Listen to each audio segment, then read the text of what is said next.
From secret chambers to hidden letters, royal women have shaped history from the shadows. These queens weren't just wearing crowns, they were masterminding rebellions, running spy networks, and orchestrating power plays that changed the world forever. Eleanor of Aquitaine wasn't your typical medieval queen. When her husband, King Henry II, started pushing her aside and ignoring her advice, she decided to take matters into her own hands. In 1173, while living in her husband's court, Eleanor secretly began rallying support for a rebellion.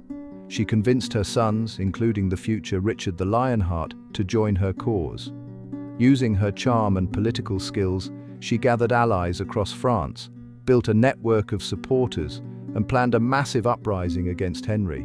But her carefully laid plans hit a snag. Henry's spies caught wind of the plot. Before Eleanor could lead her forces into battle, she was captured and spent the next 16 years under house arrest in various English castles. Yet even from behind castle walls, she kept influencing politics through letters and messages smuggled by loyal servants. Catherine de' Medici created one of history's most effective spy networks using an unusual secret weapon, her ladies-in-waiting. Known as the Flying Squadron, these beautiful and educated women were Catherine's eyes and ears in the French court. They would attend parties, strike up conversations with powerful men, and gather valuable secrets about plots and rivalries. Catherine gave these women detailed instructions, teaching them to memorize conversations word for word and notice even the smallest details. She even had them write coded messages using special invisible inks made from alum and vinegar. Through this network, Catherine uncovered assassination plots, prevented wars, and kept her family in power during some of France's most dangerous times. While many criticized her methods, there's no denying that Catherine's spy network helped her rule France from behind the scenes for nearly 30 years. In 1654, Queen Christina of Sweden pulled off one of history's most daring royal escapes. Tired of the pressure to marry and have children, she hatched an incredible plan. First, she spread rumors about being seriously ill, then arranged for a coffin filled with weights to be carried through Stockholm. While the city mourned, Christina slipped away dressed as a man, calling herself Count Donna. She cut her hair short, wore men's boots, and traveled through Denmark and Germany. Her disguise was so good that she even fooled other nobles at the inns where she stayed. Christina's escape wasn't just about freedom. She wanted to join the Catholic Church, something forbidden for Swedish rulers. After reaching Rome, she revealed her true identity, shocking all of Europe. She spent the rest of her life pursuing her passions for art, science, and philosophy, proving that sometimes the best way to live life is to fake your own death first. In a hidden chamber deep within Richmond Palace, Elizabeth II created a secret command center that would help save England. This small room, accessed through a concealed door in her private quarters, became the heart of England's defense against the Spanish Armada. Elizabeth filled the walls with detailed maps of the English Channel and reports from her spies across Europe. She gathered her most trusted advisors here, including her spy master Francis Walsingham, to plan England's strategy. The Queen spent countless hours studying Spanish ship designs, weather patterns, and tide charts. She even kept a model of the English fleet on a large table, moving tiny ships around to test different battle plans. Through this careful planning in her secret war room, Elizabeth developed the strategy that would prove crucial, using smaller, faster English ships to outmaneuver the massive Spanish galleons. This hidden chamber became the birthplace of one of history's greatest naval victories. While most people know Marie Antoinette as the queen who lost her head, few realize she ran a secret letter-writing campaign that nearly saved the French royal family. From her prison in the Tuileries Palace, she wrote hundreds of coded messages using invisible ink made from lemon juice.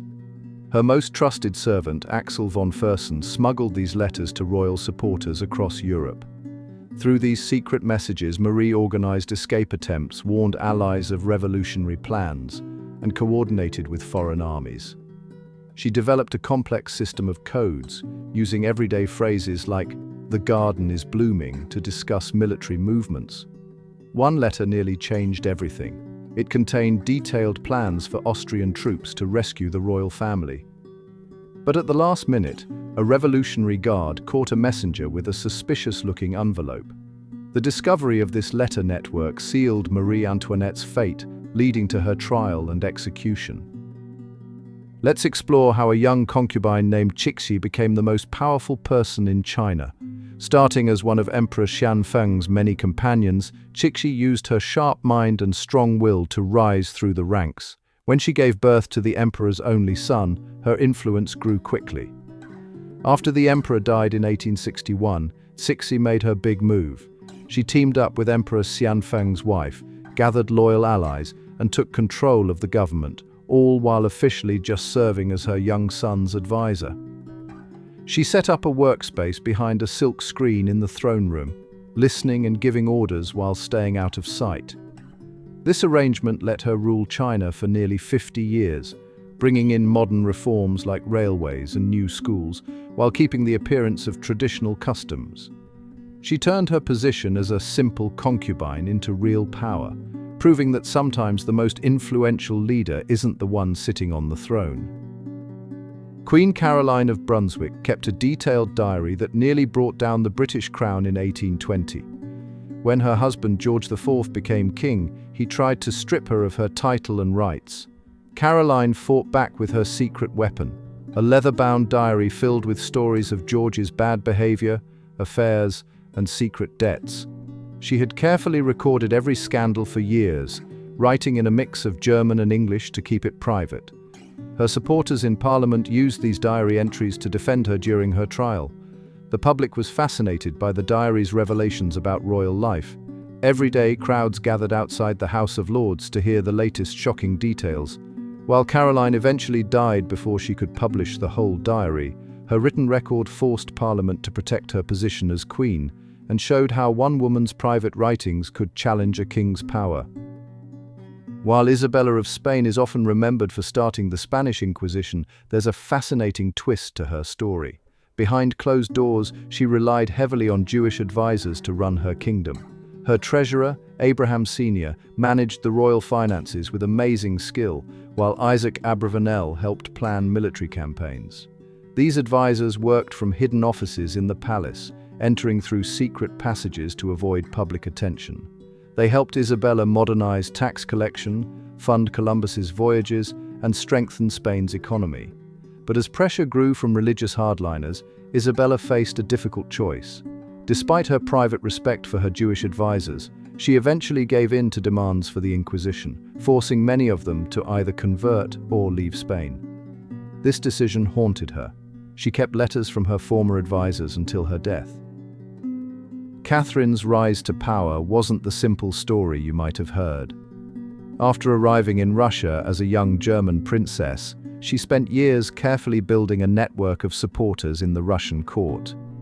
She won over the military by learning Russian, converting to Orthodox Christianity, and personally visiting army camps. Meanwhile, her husband Peter III became increasingly unpopular with his pro-Prussian policies. Catherine saw her chance in 1762. Working with her close friend Gregory Orloff, she secretly met with military leaders in the middle of the night, disguised as a soldier. When Peter was away, Catherine made her move. She rallied the troops, rode through St. Petersburg in a guard's uniform, and took control of the government. The whole operation took less than a day, and not a single shot was fired. While Napoleon conquered Europe with armies, Josephine built her own empire of information. She created a network of informants among Paris's high society, from fashion designers who dressed other nobles to servants in foreign embassies. Her famous garden parties at Malmaison weren't just social events, they were intelligence gathering operations where she charmed diplomats and officials into sharing secrets. Josephine had a special talent for getting people to talk, often learning about political plots before Napoleon's own police force. She kept a coded diary hidden in a false bottom drawer, recording everything from military movements to court scandals. Even after Napoleon divorced her, she maintained her network, which helped her protect her position and wealth. Her information was so valuable that foreign leaders would send their representatives to her salon just to learn what she knew. Thanks for joining us on this journey through history's most powerful hidden queens. If you enjoyed uncovering these royal secrets, don't forget to like, subscribe, and share this video. Stay tuned for more fascinating stories from the shadows of history.